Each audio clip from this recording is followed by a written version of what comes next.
Bonjour! Nous savons que l'eau est à l'origine de toute vie et pourtant nous n'en parlons que très rarement.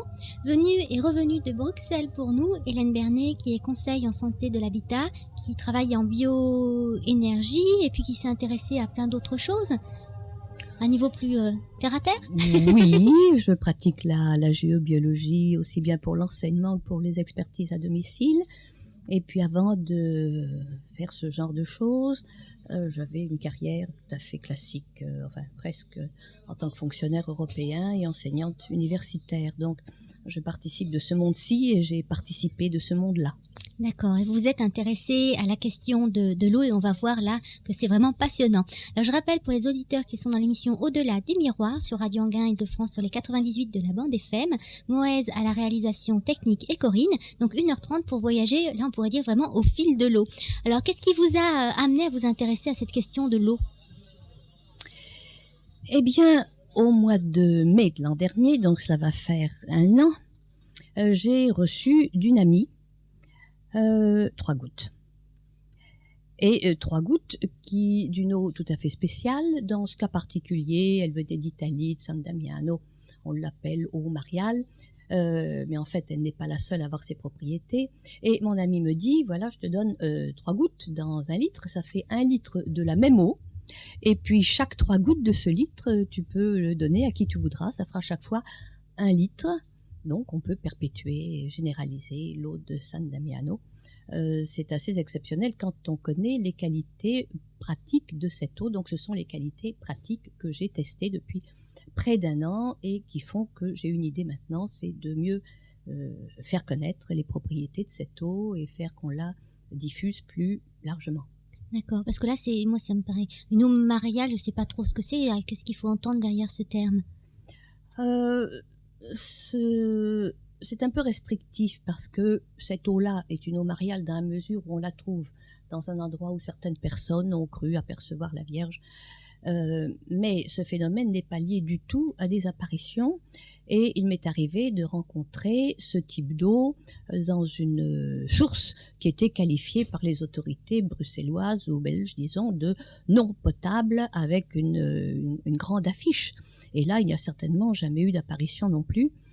Donc ça a été ma quête depuis 1 an de comprendre quelles étaient les caractéristiques de cette eau, comment tout le monde pouvait, de trouver des tests et des critères qui permettaient à tout le monde de vérifier ce que je dis, puisque ça échappe en grande partie d'ailleurs aussi bien au laboratoire qu'aux essais physiques, mais les essais pratiques sont concluants.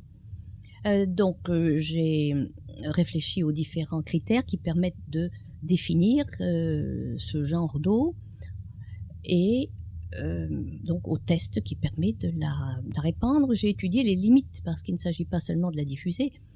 De toute évidence, elle a des limites, sinon le monde serait parfait. Comme le monde n'est pas parfait, cette eau a des limites. Il s'agissait de savoir lesquelles. Donc ça aussi, j'ai exploré et je commence à avoir des idées assez précises pour en parler, avertir et trouver des solutions de protection de cette eau. D'accord. Alors peut-être avant d'aborder les limites, on va peut-être voir en quoi les 3 gouttes, parce que 3 gouttes, ça paraît un chiffre clé très important. Alors les 3 gouttes, à quoi ça correspond? Alors 3 gouttes, il n'y a pas d'explication scientifique entre guillemets de ce genre de choses, sauf que j'en aurai peut-être lorsque j'irai à l'université de Milan, parce qu'à l'université de Milan, il y a un centre de recherche de l'énergie bio, je ne me rappelle plus comment, je retrouverai, qui étudie ce phénomène depuis, je crois, 16 ans. Il y a 5 chercheurs qui sont penchés sur l'eau et qui étudient la dynamisation par les eaux spéciales, mais aussi par des gouttes en nombre défini. Alors, il y a déjà longtemps que je connaissais un certain nombre de procédés de dynamisation de l'eau. Alors, pourquoi dynamiser l'eau? Quand elle stagne dans une bouteille en plastique, elle ne mérite presque plus le nom d'eau. Donc la question, qu'est-ce qu'on fait pour qu'elle redevienne eau? Ou alors quand on a un système d'osmose inverse, un 3e robinet chez soi, c'est une eau extrêmement pure, mais elle est tellement pure qu'elle en est très plate et elle manque de qualité biologique, elle est chimiquement trop bonne. Donc il est nécessaire de savoir dynamiser l'eau. Il y a des quantités de méthodes. On peut prendre de l'argile, on peut prendre des aimants, on peut prendre les mains de quelqu'un qui a les doigts verts, disons. On peut faire une cascade. Alors l'effet est connu scientifiquement parce que Cela donne un spin positif, cela permet à l'eau de capter de l'oxygène et de capturer également des ions négatifs. Les ions négatifs sont ceux qui nous font du bien. Donc on peut régénérer de l'eau en la laissant tomber de haut 3 fois, faire une sorte de glouglou, bien connu des Africains et de tous les nomades de toute manière. Ils sont très dépendants de leur nourriture pour bien se porter et ils connaissent toutes les astuces qui permettent de garder une bonne nourriture ou de régénérer la nourriture qu'ils portent avec eux. D'accord, donc ça a un sens de faire tomber de l'eau parce qu'on dit c'est pas simplement comme ça fait joli ou c'est un rituel. C'est pas pour faire beau, c'est pas pour le glouglou, c'est une régénération de l'eau, surtout si elle a bouilli, elle a perdu son oxygène, elle est indigeste. Donc l'eau qui a bouilli doit nécessairement être régénérée de cette manière-là. Donc copions les peuples qui sont plus près de la nature parce qu'ils ont, ils ont conservé les recettes de nos ancêtres qui leur permettaient de survivre malgré l'absence de sécurité. Alors l'eau, à quoi ça sert de la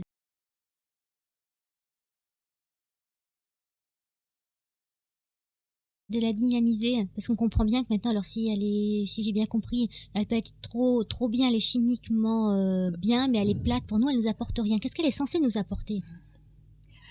C'est difficile d'exprimer ça dans des termes reconnus par la médecine actuelle, disons, qui s'occupe de toute autre chose. Plutôt une médecine de crise qu'une médecine de prévention. Donc moi, par mon métier, je ne m'occupe pas des crises, mais de la prévention. Alors, comment évaluer ce qui est bon pour nous quand on est bioénergéticien? Ce que j'ai commencé à être d'ailleurs il y a 25 ans quand j'ai commencé l'aïkido et autres arts martiaux internes, qui sont une gestion de l'énergie et pas une gestion des muscles. Eh bien, il y a des manières d'estimer la vitalité du corps, soit par une sensation directe des mains, soit par des mouvements des muscles que l'on peut entraîner, n'importe qui peut s'entraîner, soit par des mouvements de baguette, soit par des mouvements d'un instrument quelconque qui peut être un tenseur, un pendule, etc., qui ne sont que des amplificateurs de micro-mouvements de notre corps. Et c'est notre système neurovégétatif qui réagit aux informations qu'il reçoit. C'est ainsi que le chat, le chien reçoivent des informations de l'herbe qui leur ferait justement du bien sans avoir besoin des conseils d'un diététicien. Donc si on se met à l'écoute de notre cerveau de mammifère et du système animal en nous, nous retrouvons la capacité des primates de reconnaître ce qui nous convient et de laisser de côté ce qui ne nous convient pas. Donc c'est ainsi qu'on peut évaluer la distance de réaction d'une personne. La distance de réaction a été définie par le docteur Hartmann, celui qui a beaucoup étudié les influences de l'environnement. Il y a un réseau invisible qui lui doit son nom. Il a étudié bien d'autres choses. C'est un vrai docteur en médecine, décédé depuis peu. Et il a défini la distance de réaction et montré la correspondance, la corrélation entre la distance de réaction et l'état du corps, un état labile, c'est-à-dire ce n'est pas l'état relativement stable du corps physique, c'est un état plus subtil qui est une sorte de préparation de notre avenir. C'est-à-dire si notre distance de réaction diminue et reste diminué pendant très longtemps, au bout d'un moment, c'est notre corps physique qui sera diminué. Mais il ne l'est pas tout de suite. Il a une sorte d'inertie propre à la matière dense qui fait qu'il se maintiendra quand même un petit temps, même si sa distance de réaction devient mauvaise. Donc, on peut évaluer en temps réel, c'est une réponse immédiate des cellules. L'information est à la vitesse de la lumière pratiquement. Il y a des études scientifiques, surtout en Allemagne, dans ce domaine. Certaines ont été traduites en français, donc c'est connu de ceux qui veulent bien se pencher sur le phénomène. On peut mesurer la distance de réaction avant d'avoir bu un verre de cette eau et après avoir bu un verre de cette eau, tout bêtement. D'accord. Et on peut mesurer la différence en centimètres ou en mètres. Et est-ce que on le sent physiquement ou est-ce que c'est pareil le temps que ça touche la matière? C'est pareil, ce même phénomène d'inertie? On le sent, enfin à condition de ne pas être un pachyderme, mais surtout dans la durée, on le sent, c'est-à-dire que si on consomme, même sans aller jusqu'à de l'eau de cette qualité et les 3 gouttes, si on consomme une très bonne eau dans la durée, la santé évidemment aura un plus. Et je peux mentionner des constatations qui ont été faites par des des anthropologues, des ethnologues, des géographes, etc., des voyageurs, des explorateurs. Il y a un certain nombre de peuples sur Terre qui vivent ou qui ont vécu, surtout maintenant ils commencent à vivre comme nous, donc ils vivent moins longtemps, mais qui atteignaient l'âge de 100 ou 120 ans facilement en ayant procréé pour la dernière fois à l'âge de 100 ans. Ça paraît invraisemblable, mais ils étaient tout à fait en état de réunir toutes les générations successives et rien qu'à voir les enfants des enfants des enfants des enfants, et en questionnant leur mémoire pour savoir quels événements ils avaient vécu petits, on pouvait vérifier leur dire. Ce sont des peuples de haute montagne en général, par exemple les Hunza au Tibet. Il y a des peuples andins qui sont ainsi, cordillère des Andes, dans le Caucase.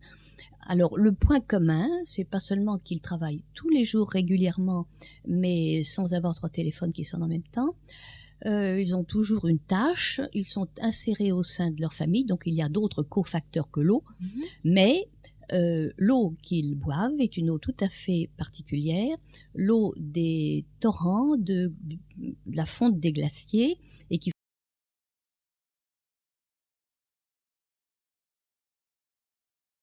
font cascade sur des galets.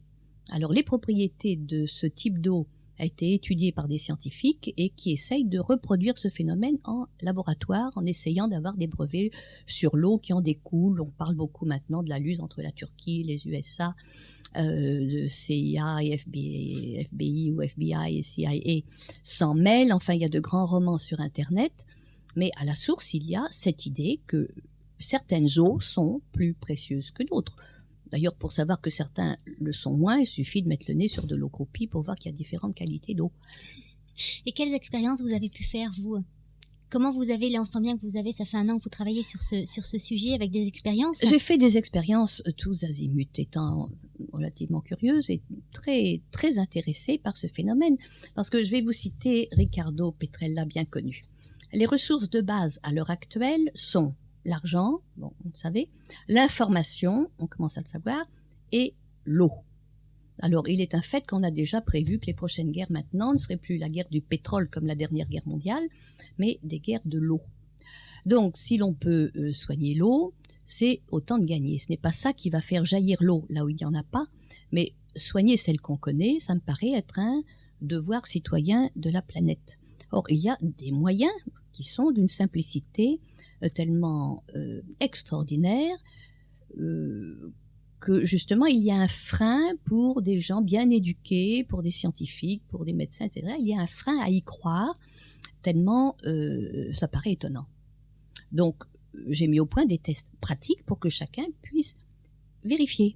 Alors, vérifier sur le champ, ce n'est possible que si on a déjà quelques expériences de kinésiologie, enfin qu'on puisse faire des tests immédiats qui montrent la différence. Par exemple, un test très simple, même, il suffit de s'entraîner 1 heure pour y arriver, c'est de demander à une personne d'avoir d'être debout, les pieds à écartement de 50 cm à peu près, et un bras tendu. Bon, on appuie légèrement sur le bras, la personne en principe doit maintenir son bras à l'horizontale.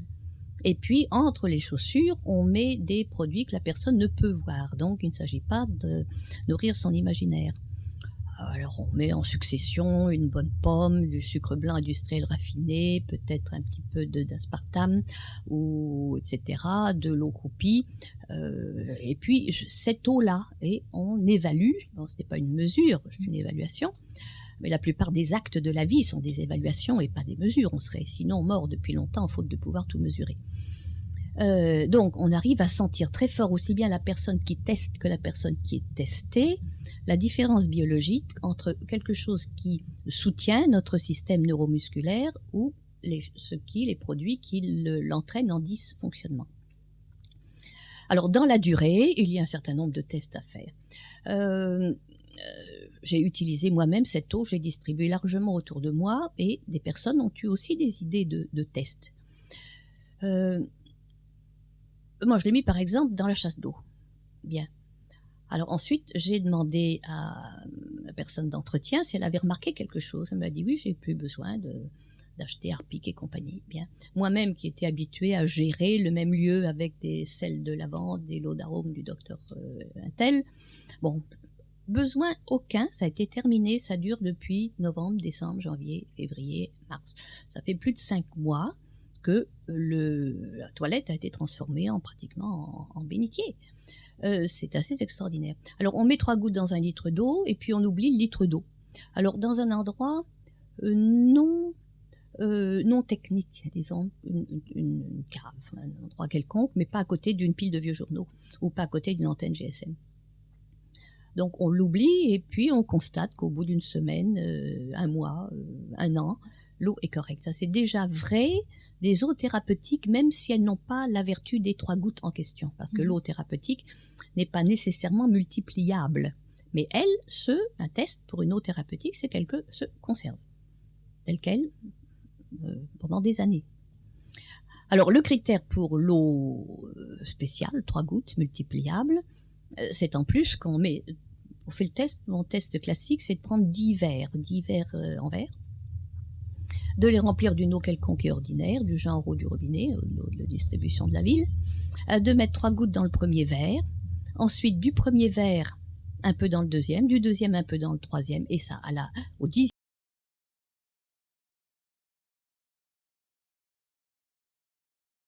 verre, il ne reste plus grand-chose des 3 gouttes. Et ensuite de vérifier qu'on a les mêmes vertus dans le dernier verre que dans le premier. Donc là, on vérifie la qualité de multiplication de cette eau. Bon, j'ai fait ça, moi, pour des piscines dans le Mexique, par exemple. J'avais pas du tout là-bas, m'étant vaccinée contre rien du tout, de me mettre dans des piscines qui n'étaient pas nécessairement biologiques. Eh ben, je les ai traitées avec 3 gouttes dans 1 litre d'eau. Le litre d'eau dispersé à la volée dans la piscine, après quoi la distance de réaction de la piscine était superbe et je me suis mise dans l'eau. J'ai eu ni rouge, ni bouton, ni indisposition quelconque, aucun problème. D'accord. Et ça, vous avez pu vérifier avec d'autres personnes qui travaillent un peu dans le même domaine? Oui. Parce que pour les auditeurs, vraiment, moi, je me dis c'est fabuleux, mais moi-même, j'ai pas forcément les moyens de vérifier ce que vous dites. Tant qu'on ne l'a pas vérifié, on se dit, elle cause. Donc, le seul moyen d'y croire, c'est de le faire. C'est comme marcher, en fait. Qu'un enfant marche, c'est un miracle. Donc, c'est quand il marche qu'on sait que c'est faisable. Mais en mécanique rationnelle, s'il fallait d'abord qu'il étudie les manuels, je crois pas qu'il arrive à marcher, ni à faire de la bicyclette. Donc, j'en ai donné à des amis qui ont eu spontanément des idées de test. Alors, l'une en a mis dans un siphon d'évier qui avait des relents depuis très longtemps. Et alors, on lutte contre ces relents avec un tas de produits. Tout ça, ça va dans les égouts et ça va polluer notre terre-mère. Donc, l'idée, c'est quand même de la soulager. Eh bien, mon Dieu, voilà.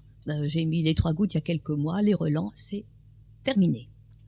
Une autre me dit, j'ai mis 3 gouttes dans un vase où je mets les fleurs. Alors, elle a eu même l'idée d'avoir 2 vases identiques avec la même eau, de la même source, 2 bouquets, et dans l'un des 2, elle a mis 3 gouttes, et pas dans l'autre. Elle les a pas laissés à côté puisqu'elle connaît les effets de la sympathie entre choses de même genre, donc elle les a bien séparées. Eh bien, au bout d'une semaine, ce qui devait arriver est arrivé. Le premier avait une eau croupie, les fleurs étaient vilaines, ça sentait pas bon. C'était la fin du bouquet, comme d'habitude. Bon. Le deuxième, au bout d'1 mois, était encore frais et l'eau ne sentait absolument pas mauvais. Sa famille est très sceptique, mais la famille a quand même dû voir que c'était toujours le même bouquet. Donc on peut inventer des quantités d'autres tests. Quelqu'un d'autre me dit, oui, j'avais des fleurs coupées dans un vase et elles commençaient à dodeliner. J'ai mis les 3 gouttes, elles se sont redressées, pas toutes, mais enfin quand même la moitié ont redressé la tête. C'est pas fréquent, ce genre de choses, etc. Donc le mieux, c'est d'essayer. Hélène, on fait une petite pause musicale, donc on se retrouve dans quelques instants. Hélène Bernier, cette eau miraculeuse, on pourrait dire ça comme ça. Alors vous, vos outils, c'est pas hyper perfectionné, c'est pas de la haute technologie, c'est nettement plus simple en fait. Eh bien, justement, c'est la particularité de ma recherche d'essayer de comprendre comment nos ancêtres ont pu faire des choses tellement extraordinaires dans le bâtiment, dans la thérapie, sans avoir aucun désavantage de la science moderne ou de la technologie de pointe. Alors, ma recherche m'a permis de comprendre, de déchiffrer, j'ai une sorte de langage de représentation des connaissances, un modèle qui est en corrélation d'ailleurs avec ce qu'on trouve avec l'antenne de l'Escher, et ce sont des systèmes de résonance fine avec les vibrations de la matière. Eh bien, on arrive à décrypter ce qu'ont fait les anciens, y compris ceux qui ont construit les pyramides au Mexique, ceux qui ont construit les lieux thérapeutiques de l'ancienne Grèce, de l'ancienne Turquie. La même chose en France, en Belgique, en Allemagne, etc. Donc, je suis en train pratiquement de dialoguer avec nos ancêtres, même jusqu'à la préhistoire, qui ont pu construire des lieux spéciaux pour se régénérer. Alors, est-ce qu'on peut avoir des précisions? Par exemple, qu'est-ce que vous avez découvert sur les pyramides au Mexique ou certains lieux en Grèce? Qu'est-ce que vous avez vu concrètement? Ce serait très long pour expliquer ceci. Je peux citer deux aspects assez parlants. Par exemple, on peut reconnaître sensitivement, sans autre instrument que les deux mains pratiquement, ou la sensitivité du corps entier, les chemins de pèlerins. Et ils ont une structure particulière, une dynamique particulière, des émissions particulières. Et ces structures, ces propriétés sont les mêmes au Tibet, au Bhoutan, en Birmanie, en Cambodge, en Angleterre, en Allemagne, en France, notamment au Morvan, où j'ai pu les étudier tout à fait en détail. Et je reviens du Mexique. Au Mexique, c'est la même chose. Donc ça pose question de savoir comment ces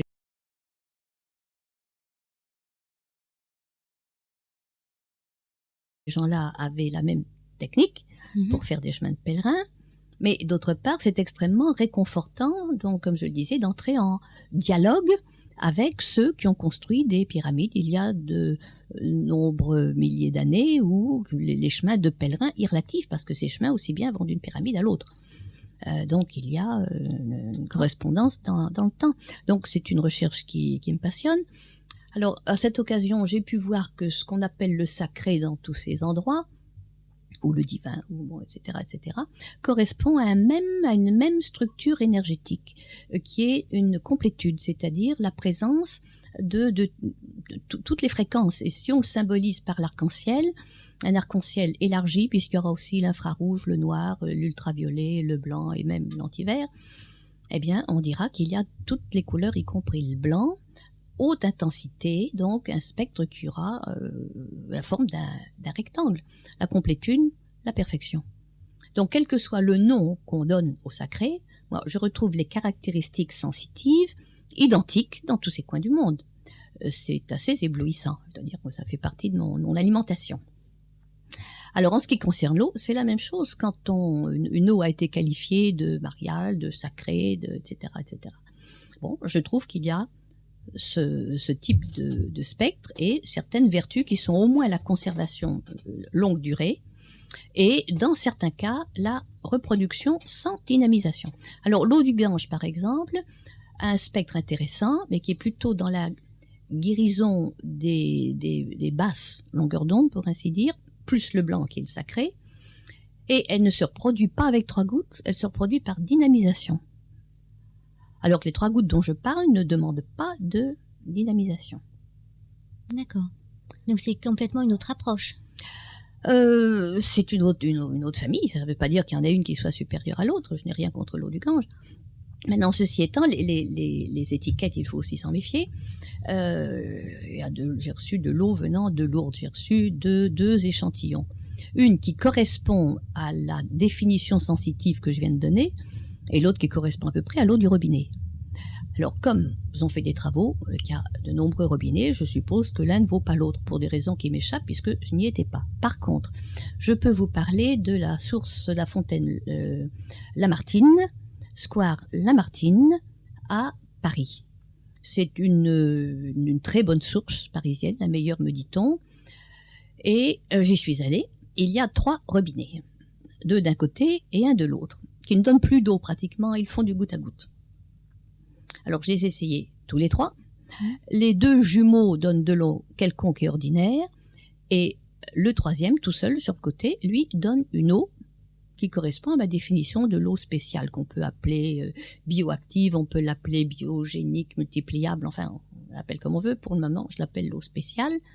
eh bien l'un des 3 robinets donne une eau spéciale. Comme elle ne donne que des gouttes, j'ai pris mes 3 gouttes, j'ai fait mes essais, le test des divers, ensuite le test de fleurs, d'odeurs. Si on veut un résultat plus rapide, on prend de l'urine, on le met dans 2 récipients identiques, on met 3 gouttes dans l'un et pas dans l'autre, on observe dans les heures à venir l'évolution de l'un et de l'autre. C'est un test olfactif. Plus rapide que les fleurs. On voit qu'on s'amuse bien avec des mais petites choses. c'est utile, ludique. Et ça donne un plus à la science, puisque ce que je raconte est une sorte de défi pour que les biologistes, les chimistes, les physiciens, ceux qui font de l'électrophotonique et autres, essayent de rendre compte dans leur langage de ce qui se passe dans les faits, parce que ces faits-là sont patents depuis quelques milliers d'années, donc ils ne peuvent pas avoir tort. Donc c'est à nous maintenant de trouver des explications qui correspondent à notre cerveau du 21e siècle. Et quand on va sur ces lieux sacrés, ou quand on boit donc de cette eau, il y a à terme donc la matière on va le sentir, on va se sentir mieux. Donc quand on fait des pèlerinages, dans l'immédiat, on sent un petit mieux. C'est la différence entre boire l'eau de distribution et puis en montagne boire une eau de source d'une cascade qui descend de la montagne. Vous sentez tout de suite la différence, même si vous n'avez pas de chimiste pour vous donner l'analyse. Donc c'est la vie. D'accord. Et pour les lieux, mais dans la durée, eh bien, ça va dans le sens de la vie, c'est-à-dire c'est un retard au vieillissement, tout bêtement. D'accord, donc pour mourir en bonne santé. Pour mourir en bonne santé, pas trop tôt. Et quand on va sur des lieux... Toutes choses étant égales par ailleurs, ça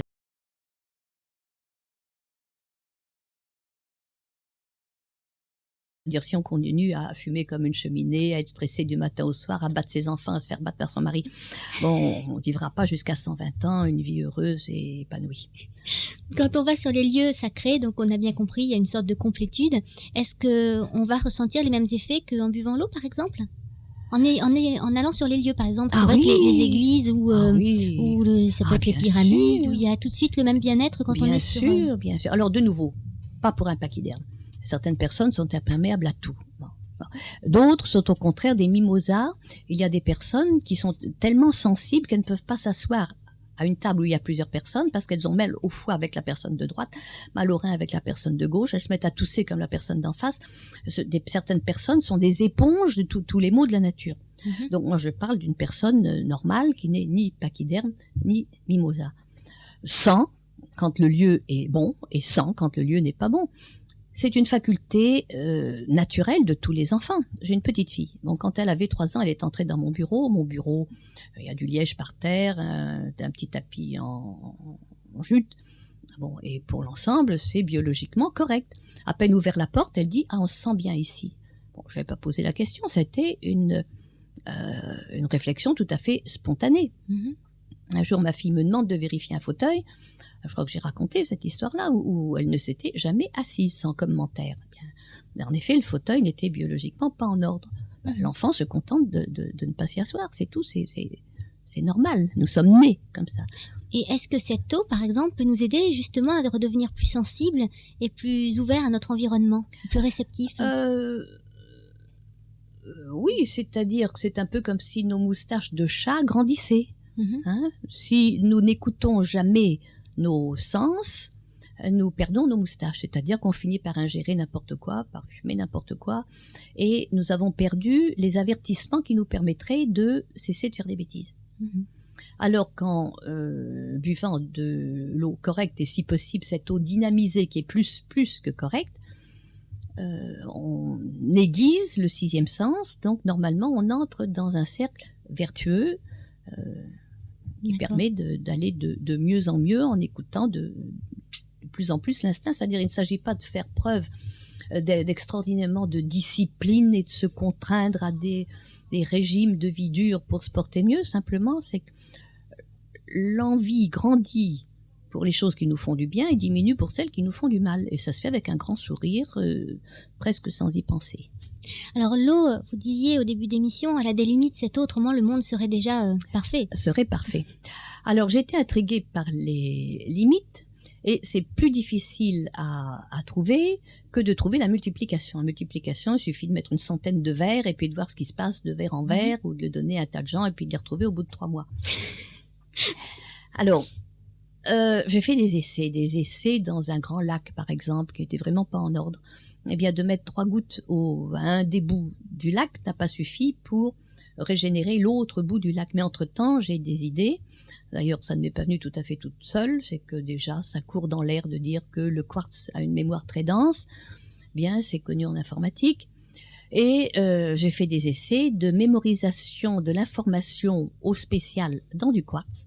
Ça fonctionne, c'est-à-dire qu'on arrive à cumuler une mémoire beaucoup plus dense dans de la poudre de quartz. Et à ce moment-là, on a une matière qui permet de régénérer des choses, disons, d'une pollution plus intense. Donc là, il y a une question de proportion entre l'eau et l'objet qui reçoit l'eau. J'ai fait des essais avec des cailloux, avec du quartz, avec du grès, avec des cristaux pollués. Donc il faut beaucoup d'eau et du temps pour donner la bonne information à la matière dense, mais une fois qu'elle l'a, elle la garde pour un bon petit temps. Donc c'est une information plus lourde, plus durable, et à ce point que j'arrive même à avoir de l'eau en poudre. Donc c'est un paradoxe, mais c'était un petit peu une préoccupation pour moi, presque une obsession, d'arriver à mémoriser cette information sur un support sec pour pouvoir l'envoyer, ou s'en servir plus facilement, ou dans des circonstances plus difficiles. Mais je reviendrai aux limites. Pour l'instant, j'ai dévié. Donc, cette limite qui est, il faut beaucoup d'eau dans certains cas pour peu de matière dense, mais une fois que la matière dense a l'information, elle est porteuse de cette information. Donc, il m'est arrivé de mettre une boule en grès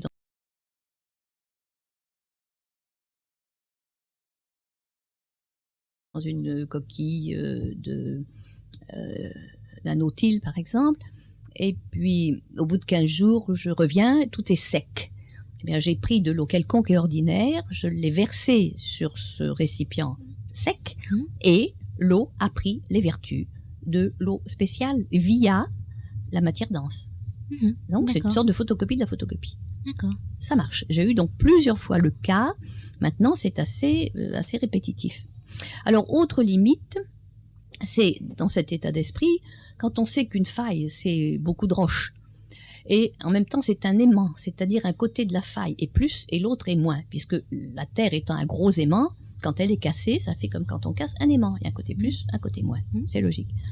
Il est évident que si un filet d'eau merveilleuse rencontre une faille côté moins sur son passage, ce n'est pas l'eau qui va gagner. Donc il y a suffisamment de failles sur Terre pour penser que les eaux du torrent risquent dans leur parcours, avant d'avoir atteint la Loire, la Seine, le Rhône ou autre chose, d'avoir perdu leur bonne vertu. D'où l'intérêt d'aller chercher l'eau là-haut, comme les peuplades du Tibet, du Caucase ou des Indes. Alors comme autre limite, par l'effet du hasard, j'en ai rencontré certaines, mais une fois qu'on a 5 types de limites à peu près, ça donne des idées sur ce que pourraient être les autres limites. Donc maintenant, je me sens plus éclairée qu'il y a quelques mois. Alors une autre limite.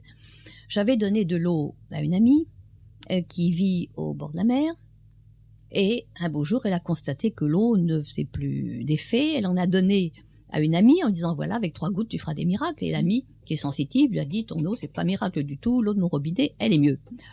Bon, alors, pimpon, j'arrive, et c'était très clair, j'ai pu, par les méthodes sensitives, détecter que l'eau avait été polluée par des hyperfréquences de type radiopollution, GSM, etc., micro-ondes, c'est de la même famille. Alors, tour d'horizon, on avait, il y a quelques semaines, posé une antenne GSM sur le château d'eau. Rien que d'y penser, je suis prise de grimace.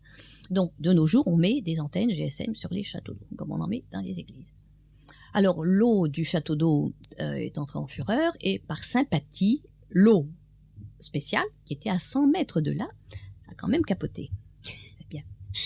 J'aimais cette notion de sympathie. En même temps que la station thermale, d'ailleurs, il y a tout un complexe là, qui est haut, parce qu'il y a le lac, et il y a la station thermale, il y a le château d'eau, il y a la mer par derrière, et puis mes 3 gouttes par devant. Bon, les 3 gouttes avaient changé de bord.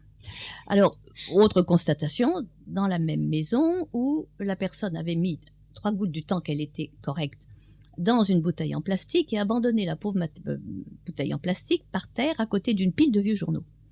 Or, des vieux journaux, c'est pas seulement de la stagnation, ce qui ne va pas dans un sens biologique, c'est en même temps une série de lames de rasoir, parce que le papier, ça coupe, et c'est en même temps des composés azotés, c'est-à-dire du poison. On trouve ça dans l'encre laser, dans la fumée de cigarette, dans les sorties de voiture, dans l'air de la ville, dans l'encre de journal, bien sûr, ou de photocopieuse. Alors l'eau n'a pas aimé du tout. Par contre, dans la toilette, qui est un usage biologique, l'eau est tout à fait contente de biologiser les matières naturelles et d'envoyer des merveilles à la terre-mère. D'accord. Pendant des mois et des mois et des mois et des mois. Je vois pas pourquoi ça ferait pas pendant des années, puisqu'au bout de 6 mois, c'est aussi bon que le premier jour. D'accord, c'est étonnant de voir en même temps le côté vraiment positif et la moindre chose qui peut faire capoter l'ensemble. Oui, mais pas en apparence. Enfin, si, dans les choses naturelles, il y a les gros cailloux et les aspects négatifs des cassures de la terre. Il y a un plus d'un côté, un moins de l'autre. Et puis, certains aspects de la technique moderne qui font que une eau biologiquement très active n'apprécie pas et à la limite, elle peut, disons, ou bien ce que j'appelle entrer en fureur, c'est-à-dire provisoirement avoir une émission, disons, contraire à notre biologie, mais dès qu'on éloigne la source d'inconfort, elle retrouve sa capacité d'origine, comme un enfant qui aurait fini de crier. Si ça dure trop longtemps, alors, pour ainsi dire, elle somatise, c'est-à-dire que fini, c'est fini. On peut l'éloigner de la source, mais elle va rester dans un état délabré. Voilà. Hélène, une autre petite pause musicale et on reprend dans quelques instants. À tout de suite. Au-delà du miroir, toujours sur Radio Anguin de France sur les 98 de la bande FM. Notre invitée ce soir, Hélène Bernet, qui nous parle de cette eau miraculeuse. Alors là, on va en venir aux applications, eau miraculeuse avec des limites, mais quand même, il y a des applications assez étonnantes. D'ailleurs, quand vous dites cette eau, je voudrais préciser de nouveau que c'est une qualité, mais que l'on trouve dans différentes sources qui ne sont pas aussi rares qu'on le penserait. Par exemple, étant dans le sud de la France, j'ai demandé s'il y avait dans les environs une fontaine ou une source bien connue. On m'a dit,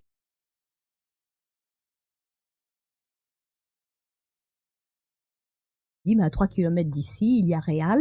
Eh bien, j'ai testé l'eau de Réal et en effet, elle a les vertus dont je parle. D'accord. Donc, des fois, il y a des lieux comme ça, on entend parler, où on sait que cette eau-là est réputée. Il y a sûrement un fondement, même si on ne sait pas l'analyser, si on ne comprend pas. Dans certains cas, il y a une étiquette non potable. Donc, il ne faut pas se laisser obnubiler par ce genre de choses. Une ancienne source réputée a pu être entre-temps contaminée par du lisier d'élevage porcin proche, et une source qualifiée de non potable est peut-être excellente. C'est pour ça que si on veut partir en explorateur, il est bon de connaître les tests qui permettent de vérifier qu'il s'agit bien encore de nos jours d'une eau potable, d'une eau thérapeutique, et éventuellement d'une eau biogénique multipliable qui est le niveau numéro 3 dont je parle ici. D'accord. Alors, cette qualité d'eau a des vertus absolument extraordinaires. J'en découvre au détour des chemins, comme ça, presque par hasard. Ma dentiste a fait un essai sur une cliente accablée d'une inflammation persistante. Elle a mis l'eau pour voir. La situation s'est rapidement améliorée. Une hirondelle ne fait pas le printemps, mais peut donner des idées. J'ai, lors d'un soin dentaire, reçu une goutte de chloramine sur la muqueuse. C'est un désinfectant odieux, mais obligatoire. Ma dentiste a mis 3 gouttes dans la chloramine, qui n'a pas perdu ses vertus désinfectantes, mais a gagné en convivialité. Maintenant, elle continue à le faire, et son assistante le fait aussi. Remarque, il faut bien 3 gouttes. Une seule ne suffit pas. Ça reste tout de même bon marché. J'ai ensuite servi de cobaye moi-même et l'essai fut tout aussi concluant. Ça fait 3 hirondelles. Alors, j'ai fait des essais aussi de détartrage par l'extérieur, ayant entendu parler de systèmes qui détartrent en mettant des aimants le long de la canalisation. J'ai rencontré un Autrichien qui avait amélioré son eau en mettant un serpentin d'eau spécial autour de la canalisation, de l'arrivée d'eau. J'ai essayé avec un manchon de gaz imbibé d'argile et de cette fameuse eau. Enfin, tout au moins d'une eau ordinaire avec les 3 gouttes en plus. Eh bien, ce que j'ai constaté physiquement, d'ailleurs de visu, indépendamment de la qualité de l'eau en tant qu'eau de bonne boisson et même avec les qualités de reproductibilité dont j'ai parlé, c'est que mon évier était pour moi un champ de bataille depuis que j'en avais hérité, ça faisait une 12aine d'années, étant toujours blanchâtre, étant donné que Bruxelles bat tous les records en ce qui concerne la dureté de l'eau. Alors, j'avais utilisé pas seulement le vinaigre, mais des produits spéciaux, et je songeais à changer l'évier parce que c'était vraiment très désagréable. Eh bien, à partir de l'instant où j'ai mis le manchon d'argile imbibé de l'eau, il n'y a plus de traces de calcaire sur mon évier. Ma femme de ménage est venue quelques jours après, elle a constaté qu'en effet c'était tout propre, moi je n'avais rien fait, depuis elle n'a plus besoin de faire quoi que ce soit par rapport au calcaire. Bon, le reste c'est différent. Alors une explication, j'ai lu parmi mes nombreuses lectures que le système à base d'aimant fait que les molécules de calcaire deviennent plus petites et alors se laissent entraîner par l'eau dans ce cas-là. Ça expliquerait d'une manière très claire le phénomène. Mais je repense à notre terre-mère qui a bien besoin de notre soutien. Ça fait encore une fois des produits d'entretien en moins. Donc on arrive à vivre d'une manière beaucoup plus légère dans notre vie sans renoncer à un iota de confort, mais en prenant peut-être le 10e de ce qu'on avait l'habitude de prendre en produits d'entretien pour maintenir l'eau ou le sanitaire ou l'évier en état de fonctionnement. Ça me paraît assez extraordinaire et que tout le monde fasse ça, ce serait déjà un grand plus, indépendamment de tous les autres problèmes d'eau qui peuvent se présenter. Alors, il y a d'autres perspectives. On peut mettre des gouttes d'eau dans, par exemple, si on a une pompe, moi j'ai un puits, l'eau du puits peut être comme ci ou peut-être comme ça, il suffit de mettre 3 gouttes dans la réserve de la pompe et dorénavant et désormais, comme pour mon osmose inverse, l'eau d'arrosage du potager est une eau correcte. Ça vaut la peine. On peut mettre ça dans le béton aussi. C'est vrai que ça fait penser, il suffirait alors 3 gouttes, mais là c'est un peu trop grand, c'est les limites de tout à l'heure, parce qu'autrement on met dans quelques cours d'eau à certains endroits, et puis dans la mer, et puis ça revient, les nuages voilà. tombent. Mais puis, si j'arrose mon voilà. jardin et que dans mon jardin il y a une faille, évidemment l'eau qui va tomber sur le côté négatif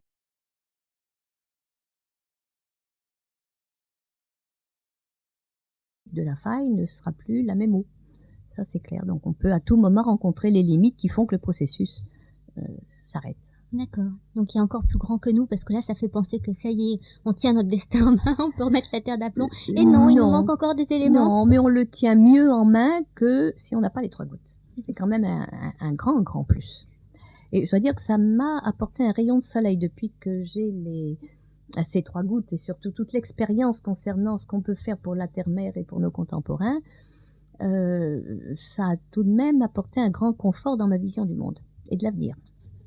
Est-ce qu'il y a d'autres personnes qui s'intéressent à l'eau? Vous avez parlé de l'université à Milan, mais des personnes avec qui vous pouvez travailler ou des sources pareilles qui sont assez étonnantes. Est-ce que les travaux sont mis en commun ou des chercheurs isolés? C'est-à-dire que je ne suis absolument pas la seule. Il y a actuellement une sorte de renouveau d'intérêt pour l'eau, parce que tout le monde se rend compte qu'on arrive maintenant au bout des ressources, que les gouttes sont comptées, qu'il faut faire quelque chose.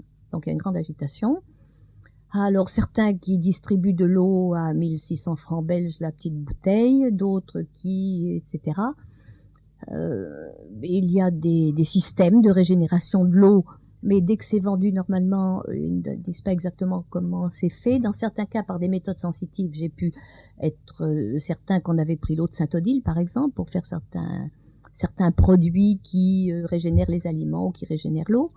Est-ce qu'on peut faire des mélanges d'eau et faire qu'il y ait justement cette complétude dont vous parliez?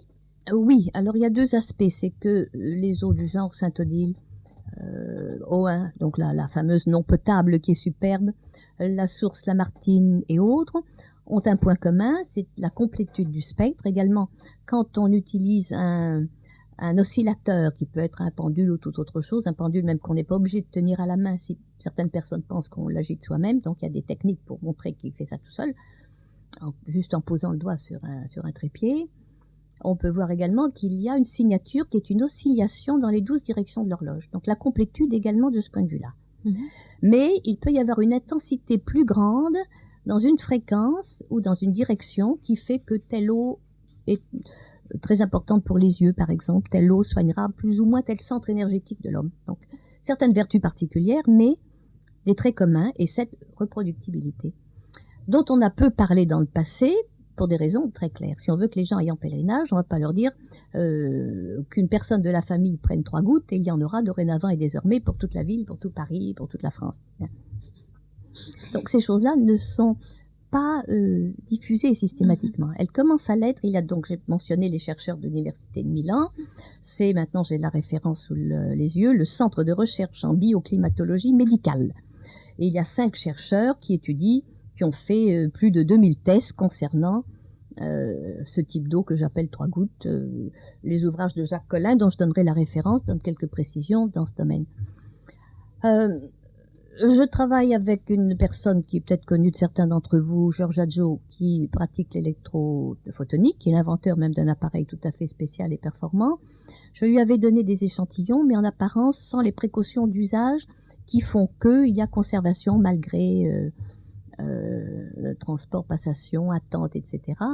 Et les tests n'étaient pas concluants. Donc aujourd'hui même, je lui en donne d'autres pour recommencer les tests. D'autre part, le congrès de Dijon mi-mai doit permettre de mettre dans une équipe bioénergéticiens, les chercheurs en bioélectronique de Jean-Claude Vincent, chimistes, etc. Donc un certain nombre, j'allais dire de corps de métier, mais de disciplines qui, en coopération, devraient faire avancer d'un grand pas dans ce domaine. Parce que la caractéristique de ma démarche, c'est de ne pas poursuivre de but commercial, donc il n'y a pas de secret. Au contraire, j'essaie de diffuser des méthodes avec la plus grande reproductibilité possible, condition qui est certaine garantie pour qu'on puisse vérifier que l'eau est correcte. Donc une procédure de validation et même des recettes pour faire soi-même un certain nombre de choses. Par exemple, si on arrive à avoir ce quartz porteur d'informations, on peut faire des objets en pâte à sel enrichi de quartz, dont le sel serait une certaine proportion de fleur de sel et de bicarbonate de soude. L'eau étant l'eau, bien sûr, spéciale. Et on peut faire des dessous de plats, des dessous de verre, un certain nombre d'objets. Moi-même, j'ai fait, il y a déjà un moment, un objet en pâte à sel que j'ai mis sur mon ordinateur qui s'en porte fort bien. C'est-à-dire qu'on peut biologiser un certain nombre d'objets, y compris l'informatique, par ce mélange de sel qui a des vertus en tant que tel, d'eau et de quartz à haute densité. On revient à des choses assez simples, en fait. Hein. C'est ça qui est fabuleux. Oui, c'est d'ailleurs...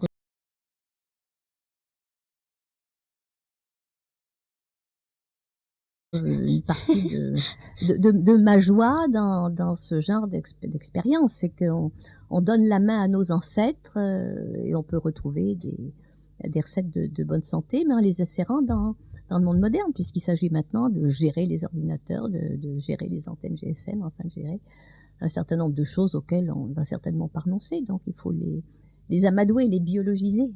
Est-ce que vous avez d'autres applications à partager avec nous par rapport à ce que vous évoquiez, la façon dont vous utilisiez cette eau je peux parler de la manière pratique de s'en servir. Par exemple, je ne me sépare jamais d'une sorte de petit vaporisateur à parfum, mais qui en fait contient 2 cm3 d'eau. Et dans le courant de la journée, ça me permet de laisser une trace bio-énergétique et multipliable dans les endroits que je fréquente, ou moi-même me protéger si ce qu'on m'offre n'est peut-être pas tout à fait comme je l'aurais souhaité. Je fais semblant de vaporiser un somnifère ou de l'arsenic ou je ne sais quoi, et je fais que ce que je prends, l'eau est bonifiée, le café perd ses griffes, c'est-à-dire boire du café à n'importe quelle heure de la journée ne me dérange pas, puisque je peux neutraliser l'effet de la caféine simplement par les 3 gouttes. D'accord. C'était connu d'ailleurs indépendamment de l'eau spéciale. En Italie, l'effet des 3 gouttes est déjà patent, indépendamment de la qualité. C'est-à-dire, la recette qu'on m'avait donnée il y a déjà longtemps, pour le café, c'était 3 gouttes d'eau. Puis on n'a pas toujours de l'eau sous la main. Alors j'ai fait un essai. De nouveau, étant curieuse, j'ai pris une petite cuillère et j'ai mis 3 gouttes du café. Le même dans le même. Donc c'est pas l'eau qui agit, c'est l'effet vibratoire des 3 gouttes. C'est clair. Et la vérification, c'est que tout simplement on n'a aucun des problèmes liés aux effets secondaires du café, mais on en a l'arôme et les bons effets. C'est-à-dire, il y a beaucoup de légendes sur les aliments qui nous font mal. Mais tous les aliments ont un côté positif. On sait maintenant que les personnes qui boivent du café ont moins de calcul biliaire que les autres, en moyenne. Donc tout n'est pas négatif dans ce genre de choses. L'équilibre. L'équilibre, voilà. Et les petits secrets, j'ai parlé tout à l'heure des peuples premiers qu'on appelait primitifs dans le temps, donc dont ceux qui se promènent là-haut près des eaux, des torrents, et qui se portent fort bien pendant 120 ans. Mais il y a aussi des nobles de ce monde qui connaissent les petits secrets. Par exemple, la reine-mère d'Angleterre, se porte fort bien. Elle a bonne allure, à 98 ans, Madame la Reine-Mère. Oui. Et puis la Reine Elisabeth II ne se porte pas mal non plus. Alors, elle n'utilise que l'eau de Malvern pour faire leur thé. Alors, l'idée, c'est que le thé est mieux. Mais en fait, quand on sait que l'eau de Malvern a les qualités d'une eau biogénique multipliable, c'est pas étonnant qu'elle soit en bonne santé. Alors, en plus, la Reine-Mère s'offre les 3 semaines de cure des eaux d'York en Angleterre. Et ces eaux sont tout à fait spéciales aussi, donc elles sont en bonne main, non, en bonnes eaux. Hélène, une autre petite pause musicale. On se retrouve dans 2-3 minutes. Oui. Hélène, alors l'eau, on en parle déjà depuis une bonne heure là, mais l'importance de l'eau, on a tendance à l'oublier, cette importance. Bon, elle est absolument fondamentale. C'est, là je cite les scientifiques puisque ceci dépasse mon vécu personnel, mais c'est le berceau des acides aminés et de l'ADN, que plus personne n'ignore maintenant. Elle est à l'origine de la vie il y a 3,85 milliards d'années sur notre planète. On va arrondir à 4 milliards. Et l'eau préside à tous les stades de la vie, qu'il s'agisse de nos molécules ou de l'écologie la plus globale. Alors, faut-il rappeler que nous sommes nous-mêmes aux 3/4 constitués d'eau. Et comme il est presque entièrement renouvelé chaque mois, donc nous mangeons, nous absorbons chaque mois l'équivalent de notre poids. Donc ceci conduit à renouveler la plupart de nos cellules en 3 semaines à peu près. Alors ceci nous incite à nous préoccuper de la qualité de notre boisson, et notamment l'eau. C'est-à-dire qu'une règle du pouce serait on boit plus ou moins ce qu'on veut, mais pour chaque volume de boisson non eau, tout de suite se dire voilà, maintenant la prochaine c'est le même volume en eau pure. Le café, le thé, le vin, la bière ont des vertus, mais ce ne sont pas les vertus de l'eau pure. D'accord. Ça fait pas, c'est intéressant parce que ça n'a pas le même usage en fait. Hein. C'est pas le même usage. C'est pas le même usage. D'ailleurs, certaines associations, par exemple de pain et de fromage, seraient à déconseiller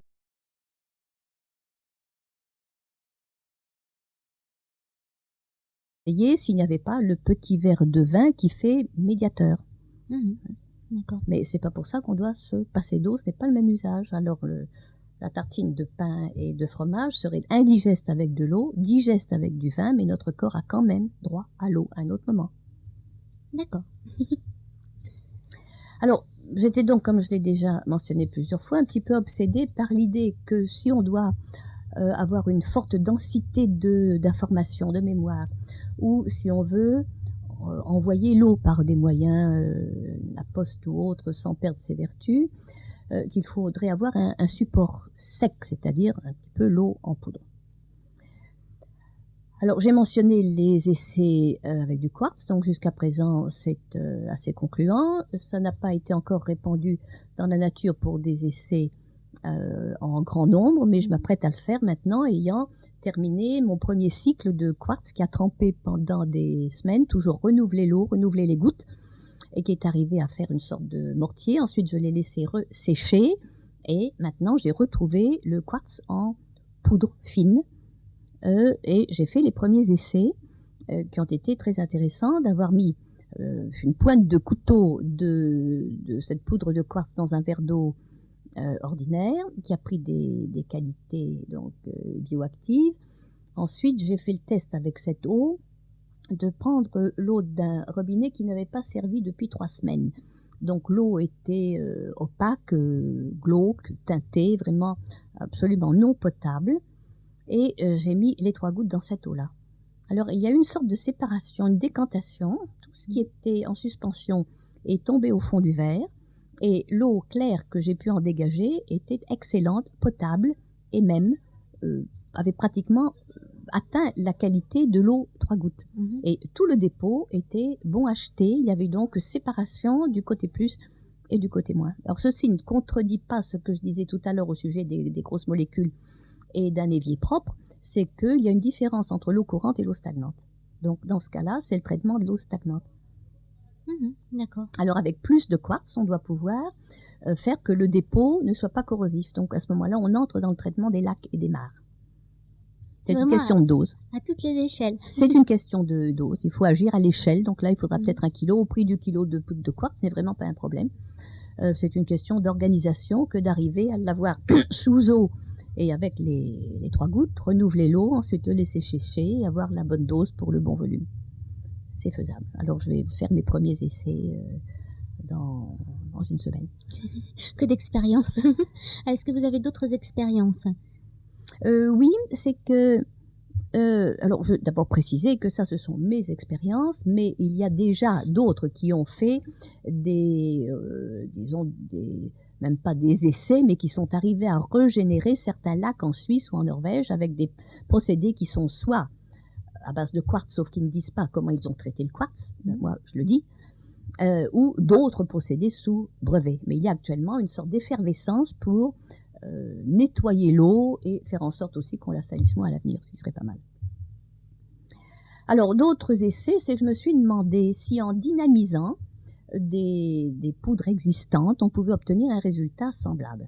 Alors, j'ai pris par exemple un sel que j'ai acheté très cher il y a quelques années et qui a une vertu extraordinaire. C'est qu'avec la mini-pointe d'un mini-couteau sous la langue, on a une augmentation énorme de la distance de réaction. C'est porteur d'une très très grande énergie. J'ai voulu en racheter, mais la firme n'existe plus. Je suppose que les gens ont trouvé ça cher, ne comprenaient pas, n'étant pas en état de mesurer l'effet de ce sel. Je ne sais pas comment ils l'ont fait. Mais en le dynamisant, donc là, au lieu de mettre 3 gouttes, je dynamise la première mouture. Et à partir de cette première mouture, là, je suis entrée dans le système 3 gouttes, sans dynamisation. Sauf que cette source-là, je ne l'ai pas. Alors, je me suis demandé si je pouvais simuler, moi, retrouver une sorte de sel aux aliettes moi-même. Alors, c'est peut-être pas tout à fait la même chose, mais ça ressemble beaucoup en faisant un mélange de fleur de sel et de bicarbonate de soude dans une proportion tout à fait stricte. C'est-à-dire, si on change la proportion, le résultat n'est pas le même. Donc, 1/3, 2/3.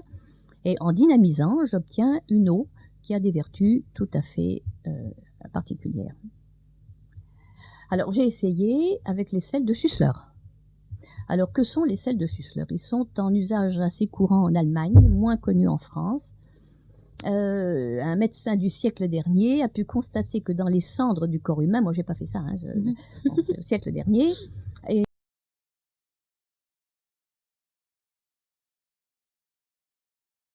il a pu constater qu'il y avait 12 métaux principaux dans les cendres humaines. Donc, il a pensé que ces métaux étaient importants.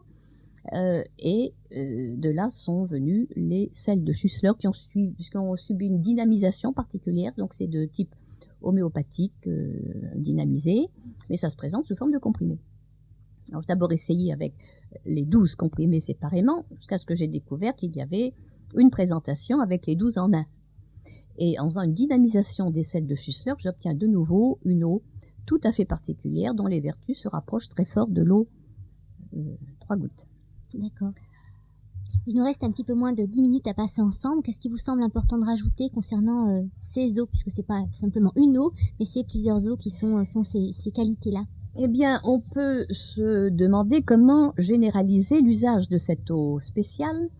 Moi-même, avec mes petites recherches, d'abord, j'ai vu que certaines se vendent dans le commerce, mais très chères.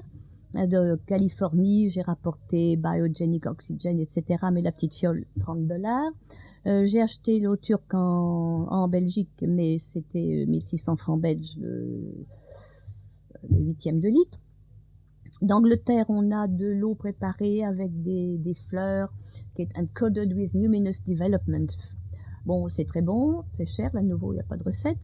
Mais en cherchant, rien qu'en France, en me contentant de ce qu'il y avait près de moi, j'en ai trouvé une à côté de la maison de campagne, j'en ai trouvé une à côté d'un séjour dans les Pyrénées, une à Paris, en Belgique, sans chercher très loin, la source de l'Empereur à Bruxelles, la Ohain à 20 km de Bruxelles, la source Saint-Aude pas très loin, et encore à Saintes à 20 km de là.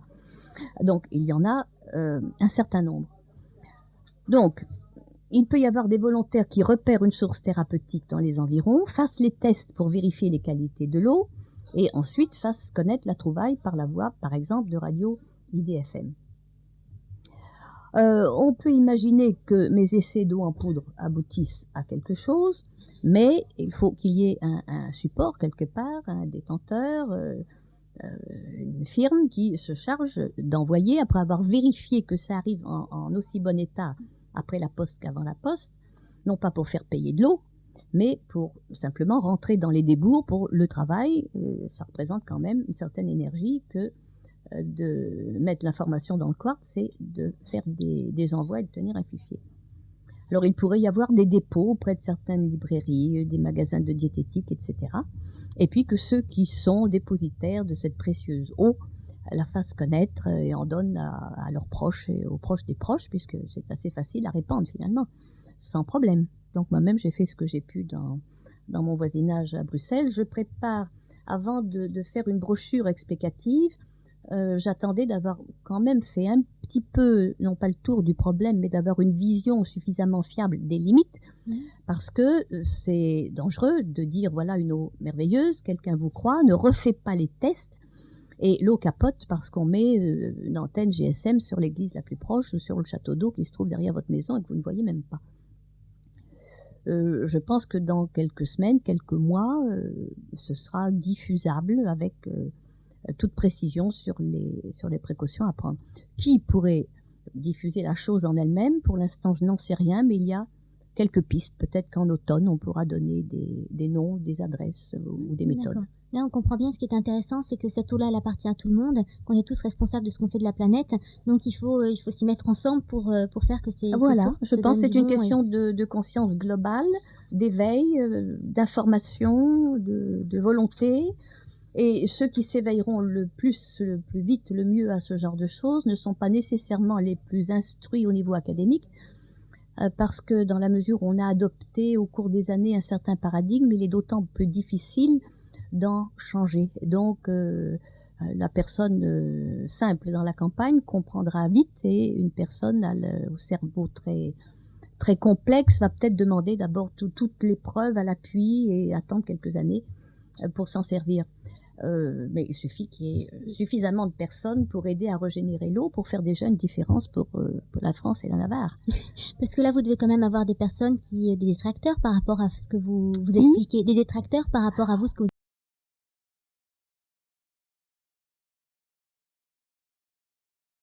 expliquez au niveau de l'eau. Oui, il n'y a pas que des détracteurs, il y a ceux qui vous regardent d'un œil glauque parce qu'ils ne comprennent vraiment pas de quoi on peut parler, tellement c'est inimaginable, ou d'un œil amusé, ou ceux que ça peut déranger peuvent en effet entrer en fureur dans la mesure où quelque chose qui dépasse le cercle des expériences et qui pourrait déranger peut susciter des réactions de défense. Mais c'est-à-dire que le milieu dans lequel j'évolue est plutôt du genre qui comprend ce dont je parle.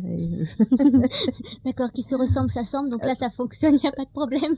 Voilà, mais je pense qu'on va passer un cap, puisqu'il y a tout de même une coopération entre scientifiques pur et dur entre guillemets, mais avec une vision ouverte sur la manière dont notre corps est constitué, c'est-à-dire ils ne sont pas sûrs du tout qu'on s'arrête aux molécules, il y a peut-être quelque chose en amont des molécules et puis quelque chose en amont de l'amont.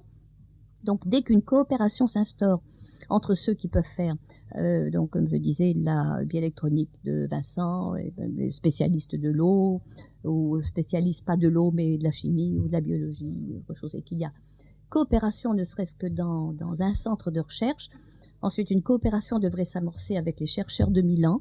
Il y en a certainement d'autres sur Terre, et peu à peu, un réseau va se constituer, et on doit à ce moment-là avancer très vite, et avancer d'autant plus vite au niveau pragmatique, puisqu'il suffit de donner 3 gouttes au voisin. Et ça revient à ce phénomène de sympathie, une bouteille avec les 3 petites gouttes dedans qui va contaminer sa voisine. Donc nous, à notre échelle, on peut être des contaminateurs en bulle. Ce sont des virus positifs, comme il y a des cercles vicieux, mais il y a aussi des cercles vertueux. Tout tourbillon n'est pas négatif. Bon, par exemple, dans mon train, j'ai passé une demi-journée dans le train parce qu'il y avait une panne. J'ai pu parler avec ma voisine d'en face. Elle avait une bouteille d'eau. Bon, à l'occasion, au détour de la conversation, elle a reçu ses 3 gouttes. Eh bien, c'est fabuleux parce que généralement, des gens qui ont votre connaissance la gardent pour elles, cette connaissance. Donc là, c'est fabuleux de vous entendre la partager. Ça distribue même de manière anonyme. M'est arrivé de me promener dans un grand bâtiment et puis de faire le tour des lavabos, des toilettes ou des éviers. Et puis j'ai fait le sanitaire. Hélène, si on est intéressé par toutes ces questions d'eau, si on veut constituer un réseau, le plus simple, c'est on contacte la radio et je transmets? Ça me paraît le plus efficace puisque je ne suis pas toujours derrière mon répondeur. Donc, ça prendra plusieurs semaines ou un petit nombre de mois pour le démarrage, mais je suis confiante que quand il y aura un certain seuil d'atteint, à ce moment-là, la boule de neige se fera d'autant plus vite. D'accord. Alors, je rappelle les coordonnées pour les auditeurs qui seraient intéressés. Donc, il précise juste au-delà du miroir, Corinne, Radio Anguin, 46, j'y arrive, 46 avenue de Ceinture, 95 880, donc Anguin-les-Bains, et je ferai suivre bien le courrier pour toutes les personnes qui seront intéressées. Merci beaucoup d'être venue, Hélène. Avec plaisir. Et puis à une prochaine fois. Je ne sais pas quand, parce qu'on arrive à une fin de cycle pour le moment, mais enfin, on verra au fur et à mesure des expériences. On verra. Merci beaucoup, au revoir.